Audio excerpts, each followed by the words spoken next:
Hello बच्चों, चलो प्रश्न को देखते हैं।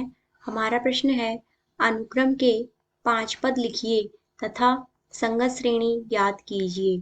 यहाँ पे दिया गया है पहला पद बराबर में माइनस में 1 और कॉमा ए एन एनवा पद दिया गया है ए एन माइनस 1 बाय में एन, जहाँ पे N is greater than equal to 2 दिया गया है।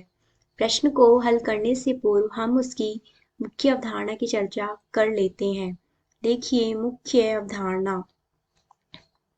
प्रश्न की मुख्य अवधारणा ये है कि कैसे हम अनुक्रम के पदों को ज्ञात कर सकते हैं। तो हम यहाँ पे लिखेंगे अनुक्रम के पदों को कैसे ज्ञात कर सकते हैं।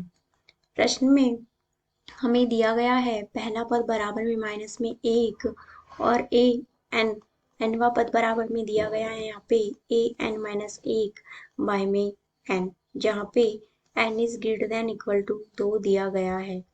इसी तरीके से अगर हम इसमें एन बराबर में 2 रखते हैं तो हम यहाँ पे देख सकते हैं कि देखिए एन बराबर में 2 रखा तो हम इसका दूसरा पद निकाल सकते हैं जो कि बराबर में होगा पहला पद बाय में 2। बराबर में पहला पद हमारा दिया गया माइनस 1 बाय में 2।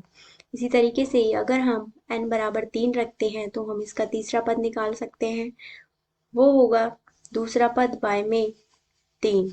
इस तरीके से इसका निकल के आएगा माइनस 1 बाय 2 गुणा 3 बराबर में माइनस 1 बाय में 6। इसी तरीके से अगर हम यहाँ पे n बराबर 4 रखते हैं तो हम इसका चौथा पद निकाल सकते हैं जो कि होगा तीसरा पद बाय में 4 बराबर माइनस 1 बाय 6 गुणा में 4 बराबर में माइनस 1 बाय में 24। इसी तरीके से अगर हम यहाँ पे n बराबर 5 रखते हैं तो हम इसका पांचवा पद निकाल सकते हैं जो कि होगा एक चौथा पद बाय में 5।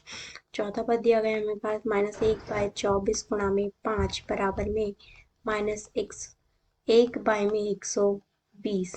इस तरीके से हमारे अनुक्रम के प्रथम 5 पद होंगे, वो होंगे क्रमशः देखिए -1 माइनस 1 बाय 2 कॉमा यहाँ पे हो गया -1 बाय 6 कॉमा -1 बाय 24 एंड देखा जाए तो यहाँ पे -1 बाय में 120। इस तरीके से अगर इसकी संगत श्रेणी देखी जाए तो वो होगी क्रमशः संगत श्रेणी, उसको हम देख सकते हैं यहाँ पे होगी -1 प्लस में -1 बाय 2 प्लस में इस तरीके से -1 बाय 6 प्लस में यहाँ पे होगी -1 बाय 24 प्लस में यहाँ पे होगी -1 बाय में 120। आशा करते हैं आपको समझ में आया होगा। धन्यवाद।